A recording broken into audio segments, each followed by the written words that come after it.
السلام علیکم ورحمۃ اللہ وبرکاتہ۔ تجوید سیکھنا کیوں ضروری ہے؟ تو ہمارا آج کا جو ٹاپک ہے نمبر ہے 19، لمبائی کے لحاظ سے حروف مفردات کی اقسام۔ حروف مفردات کی لمبائی کے لحاظ سے دو اقسام ہیں۔ نمبر 1 الف کی لمبائی والے حروف، نمبر 2 مد کی لمبائی والے حروف۔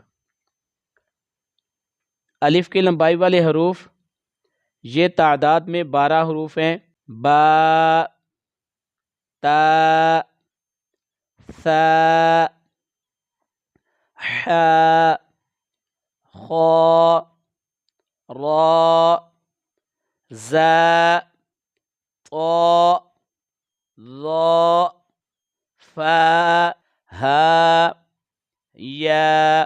تو ان حروف کو ایک الف کے برابر کھینچ کر پڑھتے ہیں۔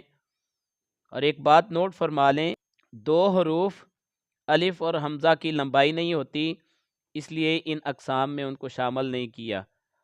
تو یوٹیوب چینل کو آپ سبسکرائب بھی کریں، اس ویڈیو کو لائک بھی کریں اور شیئر بھی کریں تاکہ لوگوں تک اس کا پیغام پہنچے اور آپ کو اس کا ثواب ملے۔